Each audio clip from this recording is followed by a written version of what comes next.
Welcome to post-match instant reactions from the Blue Room for Leeds 1, Everton 0. Again, the Toffees have lost on the opening day of the season. There's nothing really new about that. We've done it the last 3 seasons, but today felt a little bit more frustrating, I think, to me. We've had some stinkers. Brighton 3-0 last year was a shocker. I think it was Fulham 1-0 the season before that, which was terrible because we should have had a goal and that got disallowed. But this one, for me, it was a stinking performance. It was a stinking refereeing decision that gave them the goal because Leeds were shit as well. Let's not make any bones about it. People will say Leeds battered us. They had all the possession. They had 2 shots on target and 1 was a penalty, and they never really looked like scoring until then. But we'll get into that now. I am joined by John, Dave, and Tim, making his first appearance all the way from Australia. Tim, it's 7 a.m. Well, 7:22 a.m. where you are now. What time did you have to get up for that? 5 a.m. was kickoff, so yeah, mate, it's ruined my day, to be honest. And the day's only just started. At least there's not much more day to. Oh yeah, there is. Sorry. Yeah, I mean, let's start at the start then. Tim, we'll come to you first. Were you confused when you saw that starting lineup? When I saw the lineup, I was trying to figure out what formation he was going for. One side I looked at had Irabunam at left back. I thought, is it going to be 3 at the back and he's going to pack the midfield? I wondered where the new left back Asnu was because he wasn't even on the bench. One. Yeah. So yeah, very confused by how they were going to line up. Certainly didn't expect Jimmy Garner at left back. But I thought he did all right. He held his own there. I think the problem is he can't really use his left foot very well. So No. Unless I think it hurt us in midfield as well, because he's arguably, of the midfield, if he was in that midfield 3, he's the one who would take more onus on moving the ball forward and retaining possession. Irabunam and Garner, Idrissa Gana Gay, weren't really able to do that, and Dewsbury Hall was so far advanced that we just couldn't hold on to the ball. And I think Garner in that midfield would have been better suited than left back. Let's put it that way.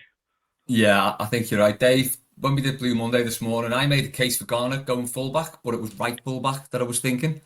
Because I assumed that the new £9 million left back we've just signed, regardless of him being 19 years old, he's come through the Barcelona academy. He's played at Bayern. He's played in La Liga. Was he really going to be that scared of the Leeds card? Even though there were some scary-looking middle-aged women shouting at players there. It was a weird decision for me. And I think, like Tim said, it did unbalance the side. And as people said in the comments on YouTube today for Blue Monday, Moyes did say last season he doesn't want to disrupt loads of different positions to cover one, and it felt like he maybe did that tonight. Yeah, there's a couple of things that come to my mind with that. Firstly, I think you need to respect the job that James Garner did when he's been thrown in there. He's not a right back, he's not a full back, and he's certainly not a left back. But yet, I think he was probably an indictment towards everyone else there on the pitch tonight. Probably one of our better players, because he handled Daniel James, who's probably their best attacking threat. By and large, handled him quite well. I felt sorry for him at times when he started doubling up on that side, but he kept them out. There was nothing that came from that side where they almost scored, from my memory, straight away anyway. Yeah, I mean, you've gone and signed a lad there. I don't care if he's 19 or 9 years old. If you've played in the countries and the games he has for the top clubs in the world, then he shouldn't be bothered about going to Ellen Road on a Monday night, should he? But it'll probably come out in the wash that there was probably a different reason as to why he wasn't involved in that game. Like you said there, though, that does unbalance the side. Would he have put James Garner in midfield instead of Irabunam? Probably, if we had the left back solution. As soon as I seen the team come out, I was like, is there anyone in there that's got a left foot? And someone replied saying, yeah, Pickford. But apparently Dewsbury Hall plays the left foot as well. But I think aside from me, he was probably the best of the bunch as well in there. He looks the type who's so calm when he gets the ball, while everybody else has got like a headless chicken gone around him. And yeah, I mean, there wasn't much in it. It looked like 2 championship sides rather than 2 Premier League sides. I thought we didn't have to sink to their level because they were the same quality as us, if that makes sense. I just didn't. We didn't have anything really. It was really flat. The type of game I expected in the first 20 minutes, but I certainly didn't expect to be talking about the same thing after 90. I'm not sure what. Games like this, you try to not flip it because you've all been looking forward to the start of the season, and I get that. But if there's more evidence of how much we need to go and get, that is it in 90 minutes that you see what Everton have got to go and do. I think there's a fitness issue there as well. Don't get me wrong. I think there's a few of them who look like they were on their asses much sooner than they should be in the first Premier League game of the season when everyone else should be bouncing, But the main thing is you see him having to do that on the opening day is ironic, isn't it? Given the fact that we desperately need signings, he's just going to prove in a nutshell why that is. He was fuming as well when I know we're going to the pen and all that, but I felt Everton should have got beat tonight, and he did. Yeah, I mean, we can't have any sort of issues with the result. Although I will reiterate once again, for all the, Leeds only had 55% possession to our 45. They had 21 shots, but 18 of them were off target. So it's like, do you know what I mean? It's not like they were the dominant team. They were better than us, but I'm just not having like any sort of narrative that they were amazing and we made them look really good, because I didn't think we particularly did. I thought they were just two pretty crap teams there. John, I'll come to you, like Dave said, and people have suggested this is Moyes sending a message to the board and Angus Kinnear, but like we said, I think just before we came on off air, can you just text them or phone them? Exactly. And say, yeah. Look, I need these, but you don't need to throw a game, do you? No, I looked at that team sheet and I tried to work it out in my head and was thinking, is it like some kind of modern art installation? Like some kind of performative art where he's showing that, he can be like retro and I don't know, it just like at times we did play like, those disco dancing footballers you see on Twitter. Yeah. Where it's like performative art and they're just doing dance moves around the football. We did play a little bit like that at times, to be fair. But with less contact. Yeah. Oh, yeah, definitely. Yeah. And we just looked imbalanced. We looked, as Dave said, we looked leggy from about the 7th minute on. Yeah. Garner Gay was I thought we were going to have to put him in like one of those Michael Jackson oxygen tents at half time because he looked knackered. He is older than the rest, but Irbunam looked completely and utterly out of his depth, and I quite like Irbunam. I think there might be a player in there, just not a Premier League level. But yeah, he sort of does it in flashes, doesn't he? And I think every time he's played, if he's had like a start, he's knackered after like 60 minutes. Yeah, but also as well, that apparently it's come out, it was the linesman who gave the penalty. Okay. Now, given that that's the same linesman who couldn't see the ball, that was 4 foot over the line. Yeah. In the first half. Yeah. We will come on to the penalty. Yeah. Shortly, and it will probably make up the majority of the podcast for me because it's absolutely blown my mind that it was given after VAR check and everything. But Tim, that's probably, I'm going to say, the worst first half display we've had under Moyes since he came back. There was literally nothing for us to shout about in that first half. 11 minutes in, I think Leeds had averaged a corner every 2 minutes or something, and I thought, at least I haven't had a shot on goal. And I started looking at the bench and thinking, who can change this? And the scary thing was there wasn't much on the bench that you could bring on to change the flow of the game. We desperately need new signings. I know we all know that, but it's this more than proved it if we didn't know already. Yeah, the thing that sort of baffled me a bit is just how on the back foot they were. So it was obviously, like we've mentioned, it was obviously one of those games where, Dave's been saying this for weeks since the fixture was announced. First Monday night at Elland Road, they're back in the Premier League. It's a terrible time to play Leeds, and the crowd were well up for it. But Tim, I was surprised at just how much on the back foot we were for that entire first half.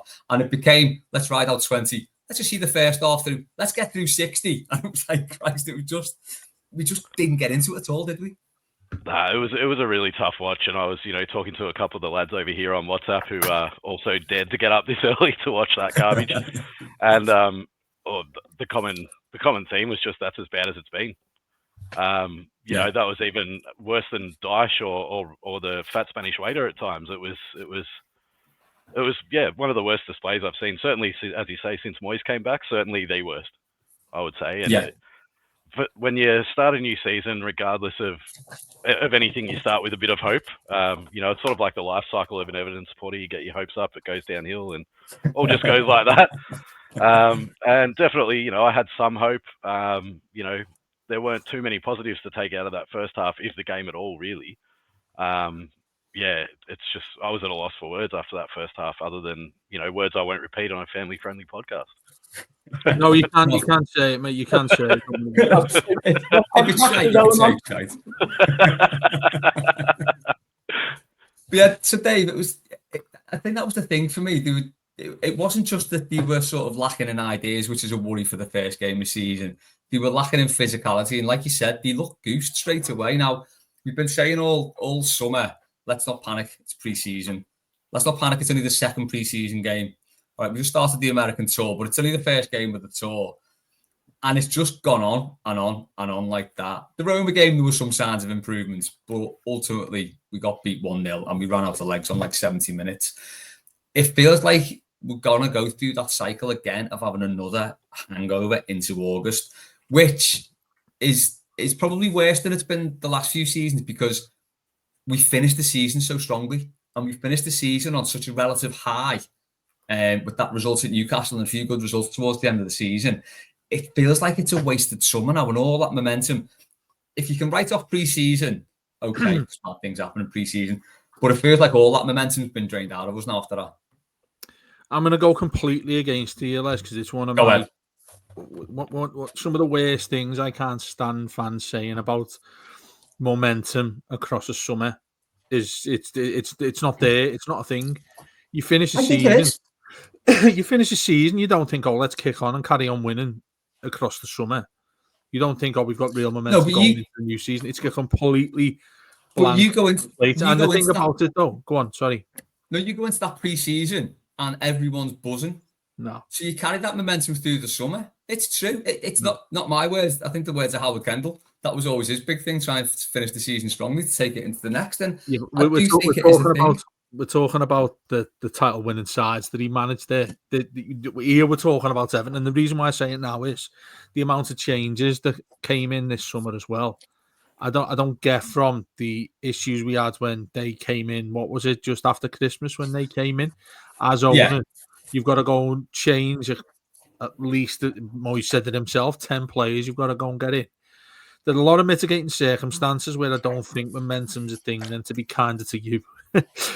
Because to me personally, it means absolutely nothing. Maybe just on the pitch, what you just said there, it makes sense. If you've got our greatest ever manager saying it, as opposed to me, of course it does. But I just don't. It doesn't make sense to me. Maybe in the common game, it doesn't make that difference. If Everton had got, put it this way: if Everton had lost 6 games on the spin at the end of last season, we'd be saying we're on a bit of a downer going into this summer. No, you wouldn't. You'd be saying you've got to go and fix it. You've got to do something better. So that's where I don't think it has an impact on things. But because I think if it did, Les, sorry to bang on about it. If it did, then it should have been noted even more how poor things have fallen to. Everton have fallen off the edge of a cliff if you're comparing the end of that season to what we've started with this one and the summer. So therefore, there should have been a hell of a lot more done than what we've seen. So there's clearly something really important that's amiss with all that. Well, that's what I mean as well. And that was on the club and the people running the club who knew what was happening in the summer. And we were saying this all summer, that they need to start making signings straight away, like as soon as they possibly can. Now, we signed Jack Grealish last week, and that seemed to give everyone a massive lift. If they'd just done that at the start of the summer, it could have made everything different. You could have had players looking at us thinking, if he's gone there, well, we'll go there as well. But I just think any momentum there and any sort of goodwill, and any time that the manager can say, we had a good end to the season there, we were definitely on the up, the momentum was with us, we're going to go into next season, we're going to smash it. That all kind of just got sort of dragged under for me, because the club didn't act quickly enough to get the players in and didn't get enough players in. And I just think that was sort of shown in that toothless display last night. I mean, I don't like to pick on individual players, but you've got to in these circumstances. And I thought, Alcaraz was pretty bad tonight, probably as bad as I've seen him. John, I think not seeing Dwight McNeil come on the pitch when the team was lacking any sort of creativity. Now, he's a funny player for me because he never seems to look like he plays well, but his stats add up. He does create a lot and he does score a lot. I think to just not use him at all was a bit weird. And just to go on to Moyes' subs, I think waiting for 70 minutes was a bit frustrating. Yeah, I mean, we've said here we had no left side, we had no balance on the left, and we've got a player who's left-footed, and we didn't bring him on. And he's also a player who can do something out of nothing. Mm. You know, we're bringing on a young kid, Barry, and this is not criticising Barry at all. He could turn out to be a really good player, but you're putting him in on circumstances there that it's going to make it more difficult. And whereas you've got a player who's used to the Premier League and can create something out of nothing. And to not use him just seemed a bit weird, especially when he has played left wing back before. And that could have given us the space to move Garner into the middle, be a bit more creative and free up some space for Dewsbury Hall to try and get him moving, and Grealish, because we brought Grealish on, stuck him out to the left-hand side of the pitch. Most of the plays been on our right. Grealish just stood there just like a scarecrow in a field, not been getting any service. And you can't expect your subs to impact the game if you don't change your tactics to suit the style of player you're bringing on. And I think what you're saying, I think I agree with, weirdly, and I'm not just sitting on the fence here, I agree with what both you and Dave were saying. Weirdly, it's one of those things where both opposing opinions are correct. It's a strange situation at the moment in Everton. It's probably unprecedented in Premier League history in that kind of change of ownership, change of manager, change of executive level and transfer strategy. So many players out of contract. It's never been seen before. So there are, as Dave said, there are mitigating circumstances, but we don't help ourselves today. He put out, I mean, I like Moyes. Ish. I'm fully forgiven him, but this was like the Moyes of about 2007, 2008 when he had an arse on all the time. I go, well, fuck you. I'll put this team out, see what I can do. Pick your best 11, pick the best 11 players. You put square pegs in square holes, you've got a better chance of winning a football game. You're taking out any creativity you have. Now, I think James Garner's a good player, but I don't love him as much as other people do. But he's still at the chance. He's still a midfielder who can take the ball and do something with it. Instead, we had Garner Gay and Ida who, Garner Gay looked worrying for me there. I know he does take the ball, get going, but he looked like he aged about 16 years in about this whole summer. He looked tired. His first touch was awful. Yeah, and this is the weird thing again about tonight. It's the fact that he sort of tried James Garner in that 6 role over the summer. Garner came out himself and said that's where I started playing, when I was younger. So I am used to that role. And then just lashes him at left back. Just one thing quickly as well that I thought of then. If Moyes is sending a message to the board, they can send a message right back to him and say, well, why didn't you play the £30-odd million striker we bought you? Yeah. It's like they could easily just hit him back with that, couldn't they? To bring him on after 80 minutes and just throw him up front with Beto, which we've seen last year, throwing the 2 up front doesn't work. That shows desperation. That's utter desperation when you're putting on 2 lads who simply play the same sort of way. Look, we haven't seen this kid too much yet, so we don't know what's in his locker. But certainly what I've seen so far is there's not much of a difference between them. Just one's probably slightly better than the other. Look, like we all hope that he's going to come on and worth the money that we paid the same amount for both of them, haven't we, really? We got 60 million quid's worth of 2 lads up there, haven't we? Who look like they're not Premier League strikers. I know there'll be a debate about Beto there, but tonight there was no evidence of that. And I feel there what you say, John, spot on. I think there's that many things that have had to go on, and by no means is this an excuse for the way we started it. But what you said about Moyes there is nailed on, because I think the old Moyes would go through that of nobody knows better than me. We're going to field the team this way. We're going to play like we do this way. The sending a message thing, I think I can see that there's a deeper surface to that. Like you say, if many people are going to say if he is putting a message out there like Les did, well, that's all well and good, but you certainly need to be doing better with what you've got. You can't put out a performance like that and then say the excuses we haven't got X here and we're missing this and we're missing that. I mean, I can't imagine in training when he's gone into this coming week thinking the 11 he's going to start, going through his staff and thinking, yeah, this is the best team to line up against Leeds with all the stuff that I mentioned that they'd have there, which we went and saw with the emotions and everything that's going around it at Ellen Road, first game back in the league. That we know that's going to happen. That should be prepared for. That's the easy thing to do. But it seemed to me when I looked at that side, I was thinking, do you know what? Has he probably changed his mind about half an hour before kickoff to play him the way in which we did? And look, in that case, yet you do look at players and you think, well, yeah, there's an issue. If James Garner played shite, which he didn't, then you're thinking, well, do you know what? He's not a left back. This is probably the last position other than being a goalkeeper in his list of where he likes to play as a professional footballer. And he was fine doing it. He was fine doing it. I don't have an issue with that. The issue I have is the fact that he was playing there. There were various things. I looked at the bench there. You had Harrison Armstrong as well. Do you look at what was going on with the Burnham? Do you play him there? Do you look at just a guy who's basically the glue that hung us together in the midfield there? But there is a point, and we spoke about how he looks like he's been Benjamin Button, hasn't he? Looks like he's getting younger every single time you see him play. But there is going to be a point when, again, he just falls down. Because let's face it, he is in the sunset of his career, isn't he? At some point, that's going to be, right, we need to put somebody else in there because he's not what he used to be. Seamus Coleman, maybe a comparison to that. Leighton Baines, even though we could have kept Leighton Baines until now, couldn't we? If what it was like against Roma was anything to talk about. But putting the reliance on players that we've been able to trust in the past so much when they get to the age of their mid-30s is a risk. Yeah. But nobody there on that bench. Say if you went and started Harrison Armstrong ahead of just a Gay, and you put a Burnham next to him and Alcaraz. If you're thinking that as our fans going into the game, and look, it's hindsight that I'm saying this, so there's an asterisk next to what I'm saying here. But if you go into a game like that with those three, I think we probably all agree thinking we might well have played a bit better given how just a Gay was so poor tonight. Yeah. There was no rhythm about this game either. I mean, there's things that have gone on around him that have made him difficult to do what he's meant to do, but he was misplacing passes.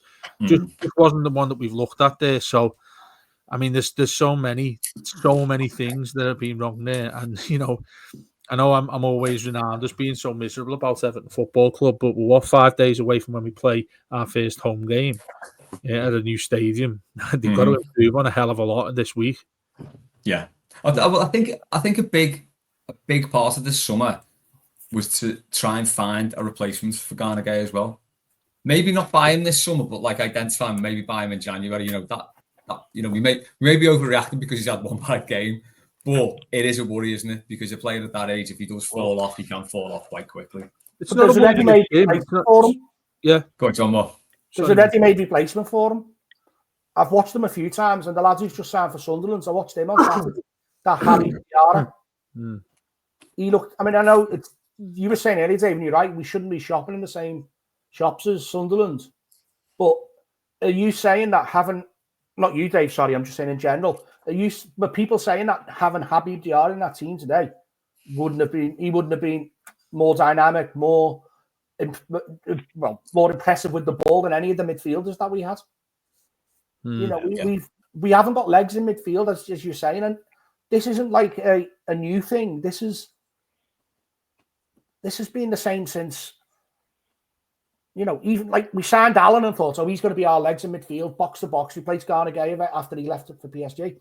But Allen wasn't that player. We then had to sign Garner Gay to replace himself, but he's a 6-year-old older version. Yeah.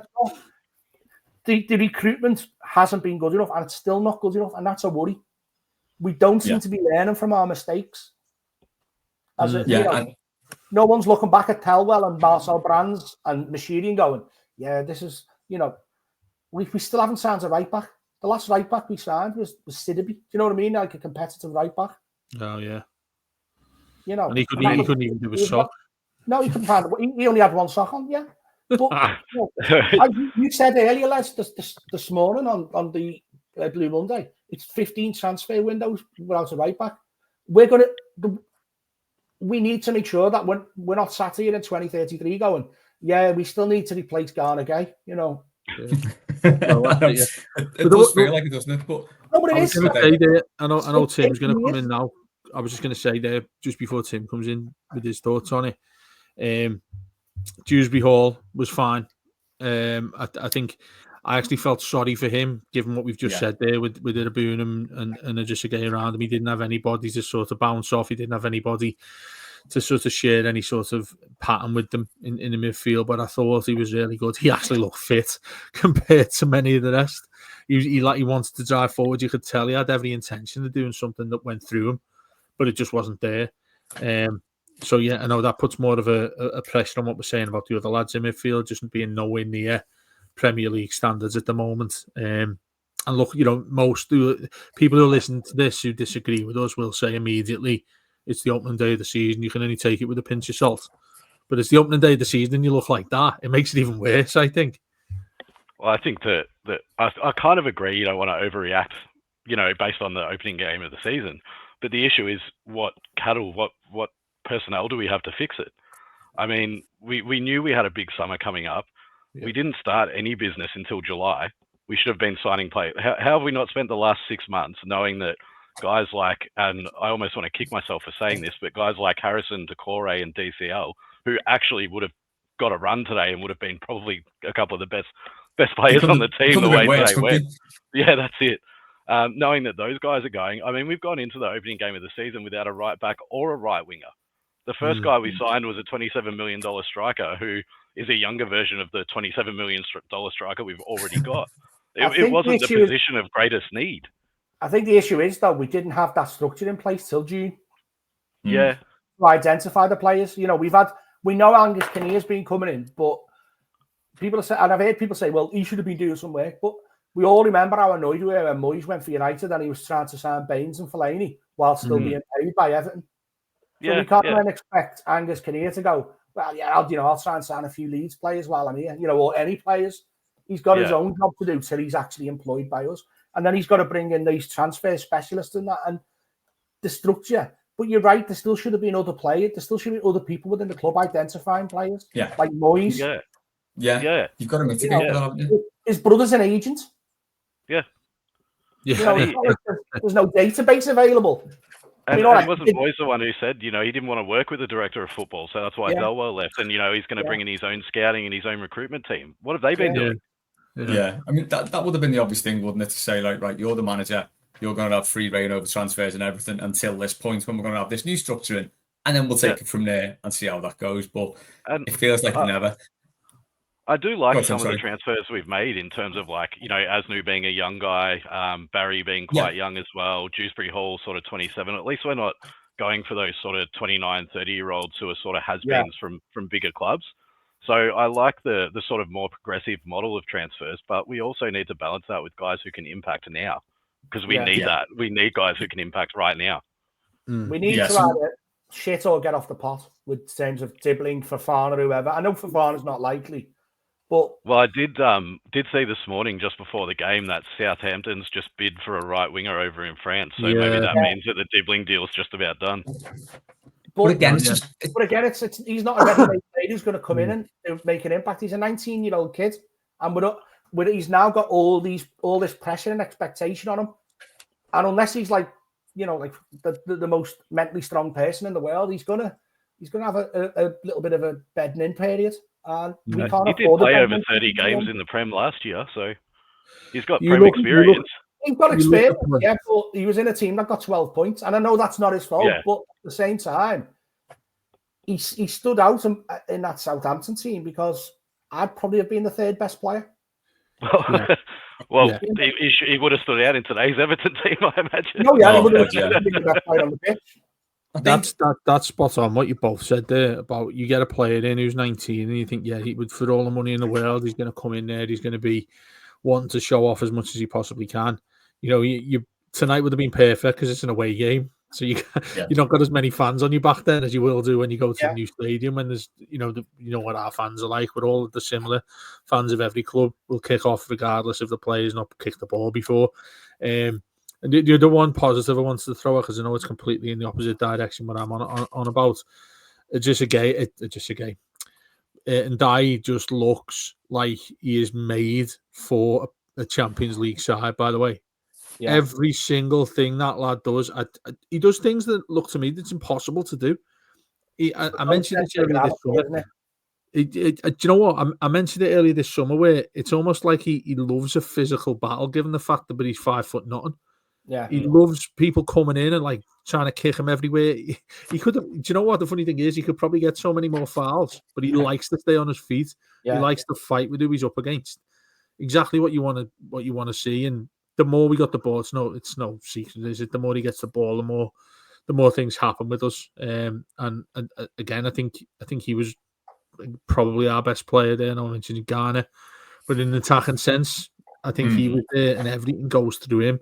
And it's going to be interesting what happens when Grealish is fit there, because he still looked like he was still having his tea when he came on. Yeah. But you were going to throw him on anyway. I bet you if we weren't getting beat, or if we were doing more comfortable, then you bring him in for a bit of a hello, I'm Jack Grealish. But we started getting into a time in a game where you need him to do something, and he couldn't.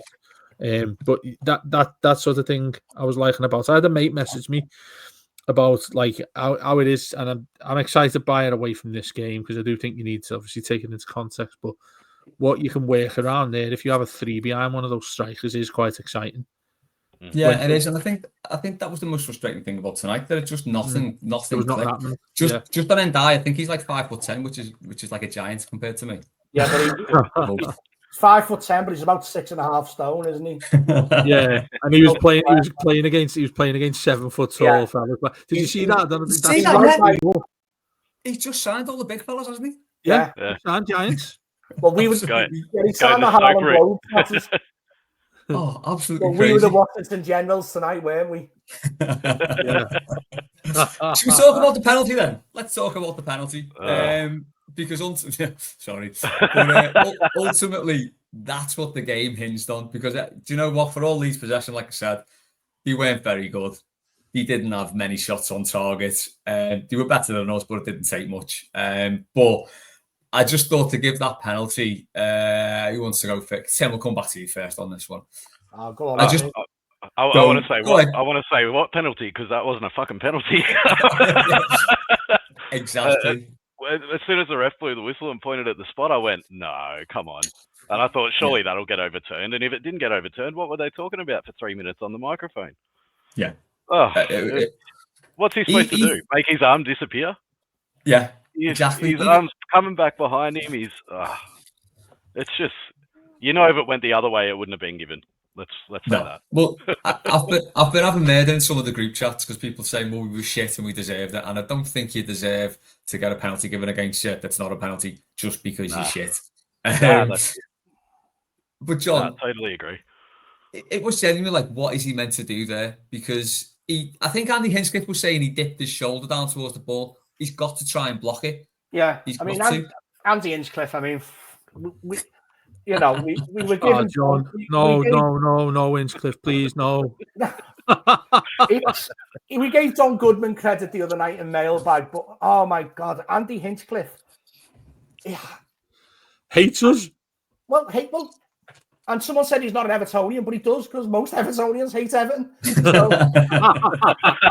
So he clearly is still an Evertonian, but it's honestly, every sentence he utters, it's like somebody's driving a nail into me heart. It's just there was another belter when Dewsbury Hall got like his ankle stood on, and he was like, "It wasn't a foul. It wasn't a bad foul. It was a terrible foul."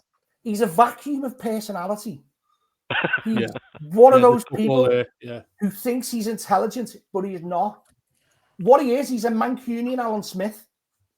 Him and Alan Smith have the same computer program, because they just say the same things, just in slightly less annoying accent than Alan Smith. And so the minute Hinchcliffe said it's a pen, it wasn't. Now I've just been looking at the phone there. Gary Neville says it's a pen. Now Gary Neville is the world's ultimate company man.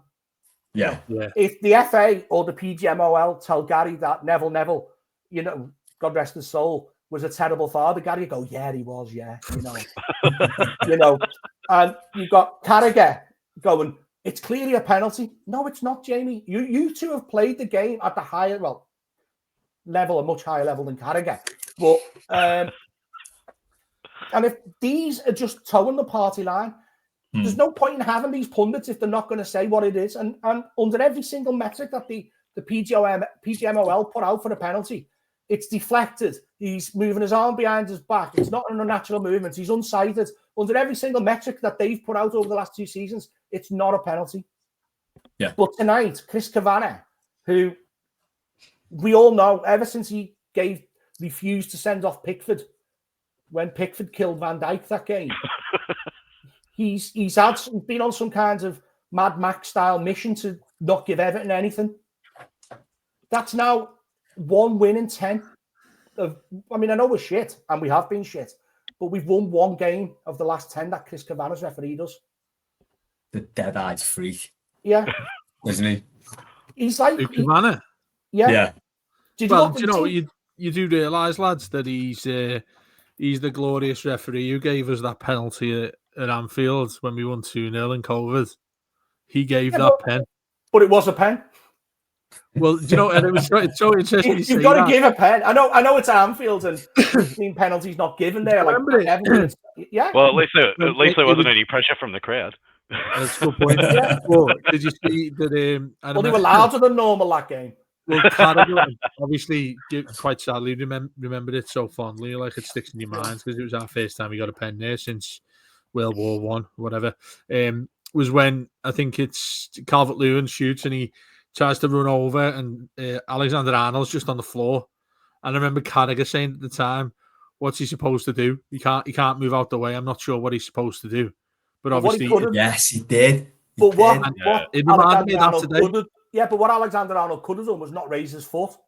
Yeah. Because his foot's on the floor when he makes the challenge, and when Calvert-Lewin, then as Calvert-Lewin goes past him, it's on his shin. So he's... Yeah.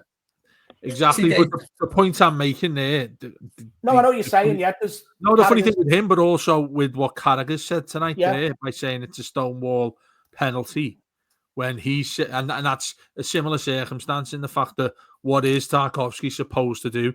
He's trying his best to get his arm out the way. And the ball's deflected in a split second, so it goes to that direction of the top of the arm, wherever it is. But the other side of it, when that happens with what happened with Trent Alexander-Arnold, it was like, oh, what's he supposed to do there? Yeah. How's that different? Yeah. Exactly. It's a double standard, and it's... exactly, yeah. So Carragher is, let's not forget, we're judging Carragher by his actions, and Carragher's a man who wore a T-shirt supporting Luis Suarez, so... That was everyone was well reminded about that earlier this week.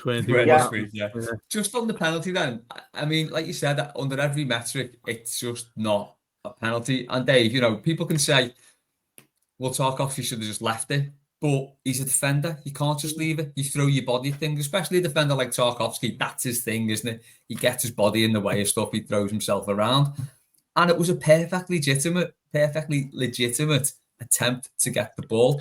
Now, you could say he dipped his shoulder, but you can hit it with your shoulder. That's fine. It hit him probably just on below the sleeve, which is in any case is a touch and go penalty anyway. So I just can't see how that was given. And we didn't deserve anything out the game, but I don't think we deserved that.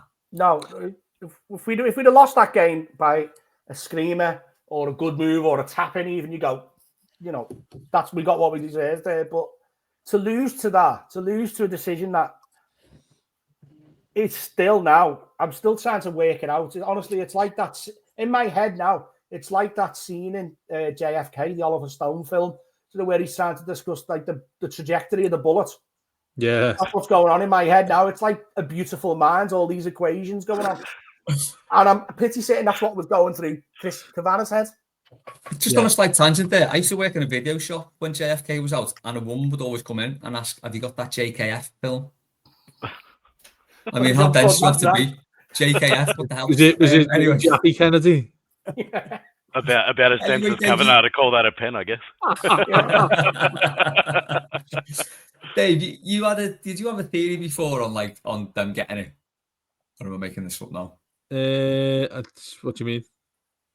Sort of in terms of where it was, yeah. The point I want to add to that is, I feel sorry for Tarko. I feel sorry for him because had he not thrown himself at it, what would we as fans think? we'd be absolutely fuming that he didn't throw everything at it. So I think there's an innocence to him there on his behalf. The fact that he got to the position he was in, I mean, we could bang on about that all night from however it come about. So I can't remember straight away. I've came from Alcaraz slipped over, didn't he? Alcaraz In the came the ball, midfield.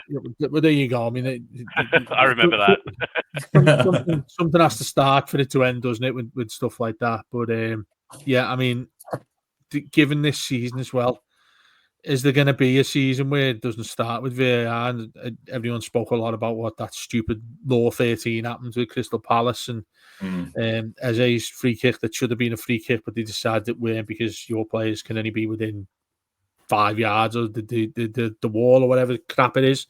This one, he's given a penalty. Now, where the contradiction is that loads would be saying, well, you know, what we wanted was the ref just to call a decision and not have VAR. Oh, well and good, but we do have VAR, and that decision should be getting made correctly, and it wasn't. And what he tries to do, he's perfectly entitled to throw his body at the ball. And I go back to that initial point there when I was having a laugh about when that fan shouted when Baines got given that free kick against him, what's he supposed to do? Disappear? I've got that in my mind with this. What is he meant to do? Like cut his arm off so he can't do that? It's all the slow-mo replays. He's actively bringing his arm back behind him. Correct. There's literally nothing more he could do other than teleport somewhere like he's Doctor Who or something. Exactly, and that's where I think there's a grey area here, because if you've got a player who's actively trying to get away from where there's a possibility of that happening, they shouldn't be penalised for that, because there's no other solution. There's literally nothing else you can do than what you try to do to stop a goal. You're the defender, and it's a game of football. He can't just stand out the way. Is that what he's supposed to do? Just hang on, there's a shot in on goal here. I'll have to throw my body at it. Invite them in. Yeah. Where the possibility is it could hit the top of my arm. I'm not going to bother doing it. It's ludicrous. It is absolutely ludicrous, and I hate the fact. Look, I mean, it's people will say, listen to this, and we have hundreds of fans from other clubs, mostly Liverpool ones, will be saying, no, it's the penalty, and you're all bitter moaning about it. Well, you're not when you're seeing things like that. It's not. There's no consistency with it. Mm-hmm. More to the point, I felt like we should have lost the game. We were the worst side, which wasn't too hard, but we should have lost the game. Losing it like that does make it bitter, because if it doesn't happen, then Everton go on and draw. So, you know, that's why it's so difficult to take. I felt like it was one of those games that neither team deserved to win, to be honest. Well, I mean, that's right. I mean, it's a marginal thing, isn't it? But they had more shot. Whatever way, whatever. They basically ran round more for me. They ran round more. And that was it. To be honest, it was because of us. It was we were our own undoing every time they had a shot. You know, they let us walk. We let them walk through us many times. They seemed to have an extra man, 2 wingers. They had their lightning quick and caused a lot of danger. And you know, by and large, we held it well. Keane was fine. There were loads of players that were okay, but just okay. He's not going to get anything, is it? And then you put it at such a fine margin, you're going to look at a referee decision and think, "Fuck's sake, we've lost this," because you flip a coin and that's the side that goes and wins it. Yeah, I think at the end of the pitch that wouldn't be given as a penalty, though. But also as well, that's the same. Cavani was the VAR referee under the Rodri handball. Seen that doing the round. So you're just saying he needs to give up refereeing. Just none of it makes sense. To be honest with you, I genuinely think every single referee at the moment in the Premier League should give up refereeing. There's not one referee there who I see him and go, he's all right, Tim. You look at it and you go, you don't look back now on the refereeing performance and go, oh, he was good. So like, you look back on like the referees of the 80s and 90s, like, you know, that, what was his name? The lad who's done the Rob Ward, I think Tony Ward, who did the quarter final. You had people like I had like Roger Milford, George Courtney, people like that, and you go, yeah, they're referees who do a solid job. But you look at them now and go, how many fuck ups is he going to make it? You know, if he makes less than 3 a game, I'm happy. And we're measuring him on the failures, not on the successes. Correct. And the so-called best referee in the country is Michael Oliver. Yeah. Now, this This is a man who's been recorded on video saying, "I hope Everton get relegated." Yeah. So why is he allowed to referee our games? Why is Cavani, when there are a litany of offences that he's committed? And I know you'll say, "Oh well, you know this, that, this, and that," but just because you're paranoid doesn't mean they're not doing things against you. He was the one who disallowed the goal against Man United as well, wasn't he? Yeah. The final game before COVID. Yeah. So, I mean, do you know what, though? In all seriousness, the worst thing this team can do now is see that as a hard luck story, really. Yeah. And say, you know what, we got had off by the referee there because, they, like you said, like everyone said, they undid themselves tonight. And that simply wasn't good enough. There's nothing quite like Everton to knock the stuffing out of his sort of early season optimism, is there? On a Monday as well. On a Monday, we will go back to work on Tuesday and then wait till another Sunday. We haven't played it on Saturday yet. Yeah, and this is the second time today we've had to talk about the bastards as well. Yeah. Hey, you know what you're just saying there about? You know, you're just saying there about shit referees. There, I was just going to say, at least Coot went out in style. Yeah. Do you know what? You know what? The one bit of judgment Coot did was called Klopp a cunt because he was 100% spot on. True. You know, so he's shown more insight there than any of the others. But the good news is we're going to get a letter off Howard Webb this week. Yeah. Oh yeah, just follow up the rest of them. No, it'll be him and Michael Owen. Him and Michael Owen on some studio telling you why it was. They all add up at the start of at the end of the season. All those apologies add up. Yeah, and when we win the Apologies Cup, who's going to be complaining? You'll never sing that. You know why they put Owen and Howard Webb on, don't you?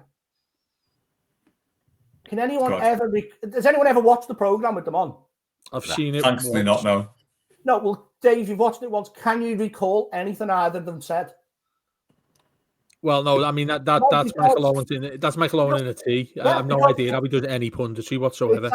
You know, Father Ted, the boring priest. I'm sorry, I didn't understand the word he said there because that was just so boring. That's why they put them two on because no one remembers what they said. Yeah, it is. The best thing Michael Owen ever did was when Big Nev said, "Well done, he's only 13." Yeah, that's the only entertaining thing he's ever done, and he wasn't even involved in it. There was also that helicopter advert he did for the Dubai tourist board, which was absolutely incredible. Yeah. And Sam Torrance, it's his helicopter with a golf ball.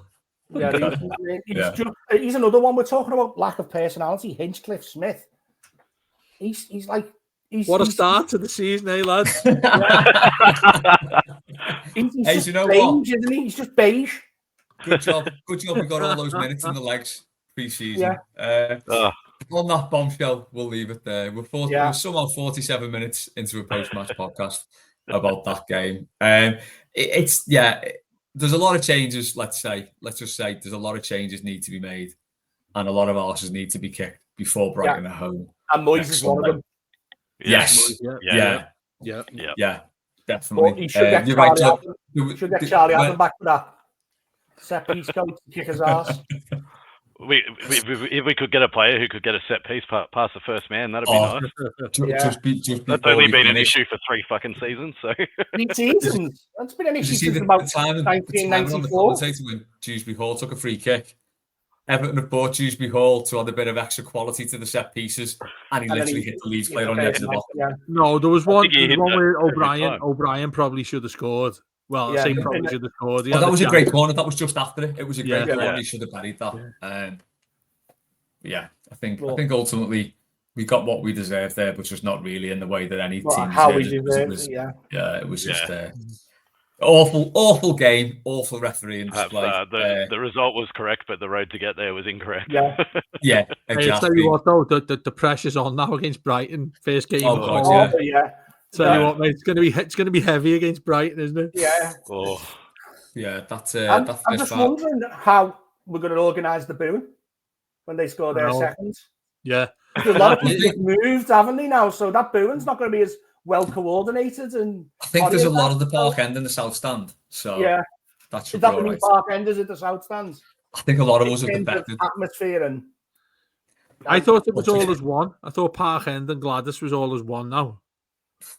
Not sure. We'll see when people start having. There you go. You start getting off at about 20 minutes. If we're putting them together, can we call it the Gland? They'll spot Les. There's a park ender from a mile off when he gets off at half time. Oh yeah, probably half an hour. Gets off at 2 to go for a bevy. Doesn't come back. I've done that before now, and I can You've imagine. got that view, haven't you, at the city? So that if we're getting beat, at least you've got something good to look at. Exactly, that's the whole reason for going there. But that's another week away. Well, 6 days away. So hopefully Moyes and the team do something to turn things around, because another display like that, and it could be another 3-0 to Brighton. Who knows? But anyway, after all that, I think we can safely say that Everton are indeed back. Thanks to Tim, thanks John, thanks Dave, thanks to everyone who listened. We'll be back with all the usual stuff this week. Obviously no byline tomorrow because that was done on Sunday, but we've got a weekly, subs weekly, back to mailbag, all the pre-match, all the post-match, and then it's back to Blue Monday again. But yeah, that's been it for your instant match reaction for Leeds 1, Everton 0. We're not bottom. I don't know. Maybe things can only get better for next 14. Yeah. Take that again. Take that, yeah. Only down in 37 games. Yeah. Stop the league. I want to get off.